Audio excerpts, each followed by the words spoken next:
Good afternoon everyone. हम पिछली class में हमने कोऑर्डिनेशन कंपाउंड्स के नोमेनक्लेचर और नाम से फॉर्मूला कैसे लिखते हैं उसके बारे में पढ़ा था। उससे आगे अब हम कोऑर्डिनेशन कंपाउंड्स के आइसोमरिज्म की बात करेंगे, समावेता की बात करेंगे। तो देखिए,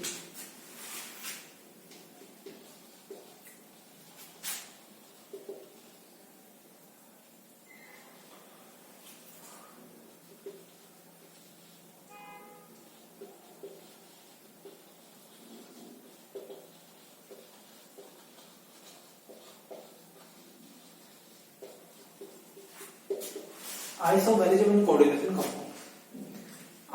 कोऑर्डिनेशन कंपाउंड्स में आइसोमेरिज्म को समझने से पहले हमें ये समझना पड़ेगा कि आइसोमेरिज्म होती क्या है, कि ये आइसोमेरिज्म क्या चीज है। देखिए,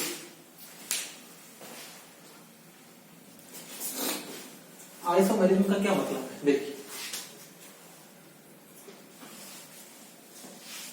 ऐसे यौगिक जिनके अणुभार एवं अणुसूत्र समान होते हैं, यानी मोलिकुलर फॉर्मूला और मोलिकुलर वेट समान होता है, लेकिन उनके भौतिक एवं रासायनिक गुणधर्म भिन्न भिन्न होते हैं, वो आइसोमर कहलाते हैं और ऐसे फिनोमेना को आइसोमेरिज्म कहते हैं। मैं रिपीट कर देता हूं, ऐसे यौगिक जिनके मोलिकुलर वेट और मोलिकुलर फॉर्मूला सेम होते हैं और उनके फिजिकल और केमिकल प्रॉपर्टीज डिफरेंट होती हैं, ऐसे यौगिक आइसोमर कहलाते हैं और इस फिनोमेना को आइसोमेरिज्म कहते हैं। तो चलिए, ये आइसोमेरिज्म होती है, ये कितने प्रकार की होती है तो उसकी बात करेंगे। आइसोमेरिज्म दो प्रकार की, बेसिकली दो प्रकार की होती है। एक होती है स्ट्रक्चरल आइसोमेरिज्म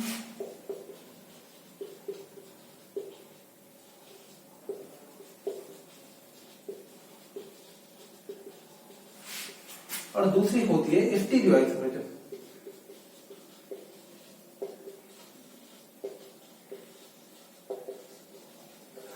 इनके बारे में बेसिक जानकारी देख लीजिए कि स्ट्रक्चरल आइसोमेरिज्म क्या होती है और स्टीरियो आइसोमेरिज्म क्या होती है। स्ट्रक्चरल आइसोमेरिज्म का मतलब है कि ऐसी, हमने कहा कि आइसोमेरिज्म क्या है, समावेता क्या है, कि सब यौगिक जिनके मोलिकुलर फॉर्मूला मोलिकुलर वेट तो समान लेकिन भौतिक और रासायनिक गुणधर्म क्या हो, भिन्न भिन्न हो। यानी कि दो यौगिक होंगे, यानी एक ही यौगिक के दो जो है वो स्ट्रक्चर इस तरह की होंगी कि उनके जो है मोलिकुलर, उसके जो है फिजिकल और केमिकल प्रॉपर्टीज चेंज आ जाता है। तो फिजिकल और केमिकल प्रॉपर्टीज में चेंजेस जो आ रहे हैं वो किस वजह से आ रहे हैं। अगर वो स्ट्रक्चर चेंज की वजह से आ रही है तो वो आइसोमेरिज्म स्ट्रक्चरल आइसोमेरिज्म कहलाती है। स्ट्रक्चरल आइसोमेरिज्म का मतलब हुआ कि सब यौगिकों के मोलिकुलर फॉर्मूला और मोलिकुलर वेट तो सेम होगा, लेकिन उनकी दोनों की स्ट्रक्चर क्या होगी, भिन्न भिन्न होगी। अगर स्ट्रक्चर में यानी संरचना में अंतर के कारण आइसोमेरिज्म उत्पन्न होती है, जनरेट होती है, तो वो आइसोमेरिज्म कहलाएगी स्ट्रक्चरल आइसोमेरिज्म, या हम उसको हिंदी में कहेंगे संरचनात्मक समावेता। संरचनात्मक समावेता की बात हुई, किसके कारण उत्पन्न होती है, संरचना में अंतर के कारण। स्टीरियो आइसोमेरिज्म की क्या बात है, इसके बारे में देखिए कि ऐसे यौगिक जिनके मोलिकुलर फॉर्मूला, मोलिकुलर वेट एवं स्ट्रक्चरल फॉर्मूला तो सेम होता है, लेकिन फिर भी उनकी फिजिकल और केमिकल प्रॉपर्टीज भिन्न भिन्न होती हैं, वो स्टीरियो आइसोमर होते हैं। स्टीरियो आइसोमर जो होते हैं उनमें देखिए मोलिकुलर फॉर्मूला सेम रहेगा, मोलिकुलर वेट भी सेम रहेगा और उन दो जो आइसोमर है उनका स्ट्रक्चर भी सेम रहेगी, लेकिन किसी भी एटम के चारों तरफ जो एटम्स जुड़े हुए हैं, किसी एक एटम के चारों तरफ जो एटम्स जुड़े हुए हैं, उनका त्रिविम में यानी अंतरिक्ष में, स्पेस में ओरिएंटेशन अलग अलग रहेगा दोनों स्थितियों में। जैसे एक एग्जांपल की मैं बात करूं, एक सिंपल से एग्जांपल की बात करूं, ये H, ये Cl, ये Br, ये I, ये जुड़े हुए हैं। तो ये जो है, देखिए इसको देखिए, ये मोलिकुलर फॉर्मूला हो गया C के साथ एक H जुड़ा हुआ, एक Cl जुड़ा हुआ, एक Br जुड़ा हुआ और एक I जुड़ा हुआ। ये तो इसका मोलिकुलर फॉर्मूला हो गया। मोलिकुलर फॉर्मूला है तो इसका कुछ ना कुछ मोलिकुलर वेट भी होगा और उसकी स्ट्रक्चर ये है कि कार्बन से जो है वो एक हाइड्रोजन जुड़ा हुआ है, एक क्लोरीन जुड़ा हुआ है, एक ब्रोमीन जुड़ा हुआ है और एक आयोडीन जुड़ा हुआ है। ये इसके स्ट्रक्चर है कि एक कार्बन से ही जुड़े हुए हैं, 4 एटम जुड़े हुए हैं, ठीक है। लेकिन इस जो कंपाउंड है, इस कंपाउंड की स्पेस में ओरिएंटेशन 2 तरह की हो सकती है। एक ओरिएंटेशन तो ये हो सकती है कि सभी H और Cl ये प्लेन में हो और ब्रोमीन पीछे की तरफ हो और आयोडीन क्या हो, आगे की तरफ हो। एक ओरिएंटेशन तो ये हो सकती है। एक ओरिएंटेशन ये हो सकती है H और Cl तो प्लेन में हो और अगली बार में क्या हो जाए कि ब्रोमीन जो है पीछे की तरफ ना हो, आगे की तरफ हो जाए और आयोडीन पीछे की तरफ हो जाए, तो ये दूसरी ओरिएंटेशन होगी। तो ओरिएंटेशन इसकी क्या हो सकती है, अलग अलग हो सकती है। तो किसी भी मॉलिक्यूल की molecular formula, molecular weight same होता है, उसके साथ स्ट्रक्चर भी उसके सेम होती है, लेकिन उस मॉलिक्यूल में जो ग्रुप्स हैं, जो एटम्स हैं, उनका स्पेस में ओरिएंटेशन डिफरेंट होता है। तो उस आइसोमेरिज्म को कहते हैं स्टीरियो आइसोमेरिज्म। स्ट्रक्चरल आइसोमेरिज्म संरचना में अंतर के कारण उत्पन्न होता है। स्टीरियो आइसोमेरिज्म जो है वो स्पेस में मॉलिक्यूल्स के ओरिएंटेशन के कारण उत्पन्न होता है, जिसको कहते हैं स्पेस में मॉलिक्यूल्स का, स्पेस में जो एटम्स का ओरिएंटेशन होता है उसको बोलते हैं कॉन्फिगरेशन।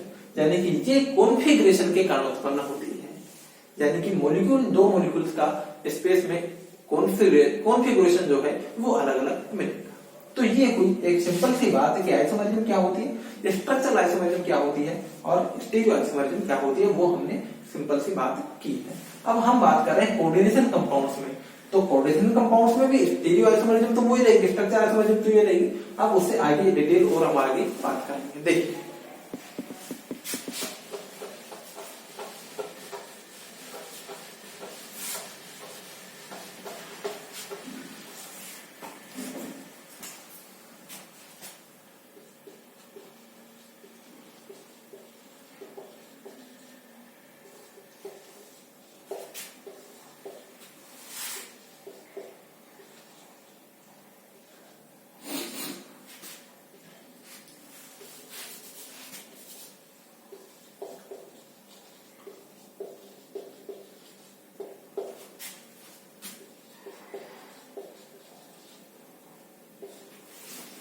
आइसोमेरिज्म 2 तरह की, स्ट्रक्चरल और स्टीरियो। हम बात कर रहे हैं कोऑर्डिनेशन कंपाउंड्स में आइसोमेरिज्म की। तो उसमें देखिए स्टीरियो आइसोमेरिज्म जो है वो 2 तरह की होती है। एक होती है ज्योमेट्रिकल,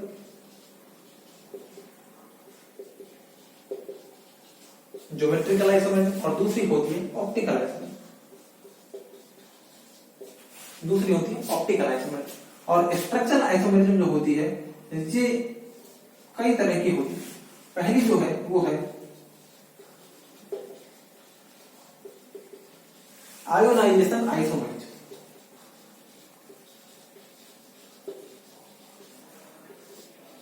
दूसरी नेक्स्ट जो है वो है हाइड्रेट आइसोमेरिज्म।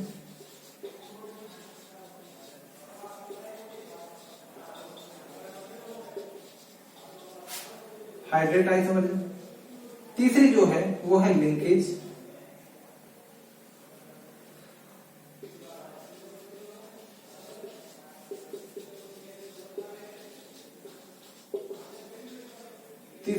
आइसोमेरिज्म।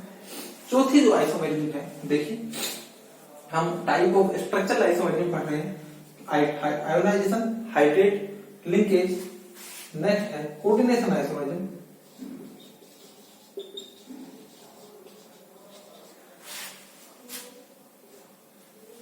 नेक्स्ट है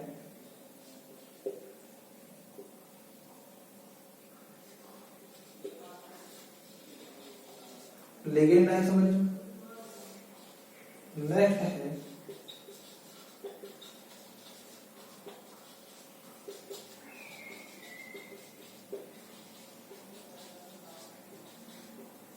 कोऑर्डिनेशन पोजीशन आइसोमेरिज्म,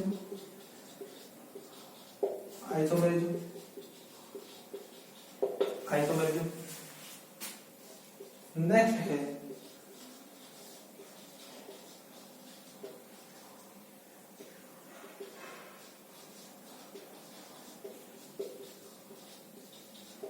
जी पूरा ही एक ही वर्ड है पॉलीमराइजेशन आइसोमेरिज्म। नेक्स्ट है पॉलीमराइजेशन आइसोमेरिज्म। देखिए हमने बात की आइसोमेरिज्म की, structural isomerism, stereo isomerism. Stereo isomerism दो तरह की, ऑप्टिकल, ज्योमेट्रिकल। स्ट्रक्चरल आइसोमरिज्म कई प्रकार की होती है, ionisation, hydrate, linkage, coordination isomerism, ligand, coordination, position isomerism और पॉलीमराइजेशन आइसोमरिज्म। तो ये कई तरह के आइसोमरिज्म हो। अब ये क्या क्या होते हैं उसके बारे में हम बात करेंगे। पहले देखिए ज्योमेट्रिकल क्या होती है, ऑप्टिकल क्या होती है, इसके बारे में हम सिंपल सी बात कर लेते हैं। देखिए ज्योमेट्रिकल आइसोमरिज्म प्लेनर जो कंपाउंड्स होते हैं उनमें मिलती है, और optical isomerism non planar compounds में मिलती है। जब हम इनको पढ़ेंगे इनके बारे में हम डिटेल से बात करेंगे। अभी हम स्ट्रक्चरल आइसोमरिज्म को स्टार्ट करते हैं और वन बाय वन हम एक एक को देखते हुए चले जाएंगे।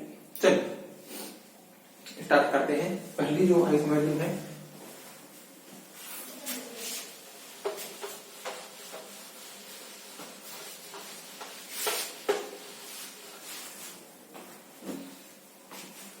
मेरे ख्याल से वीडियो बहुत लंबा हो जाएगा, इस वीडियो में इतना ही। इससे आगे का जो हम नेक्स्ट वीडियो में देखेंगे। Thank you.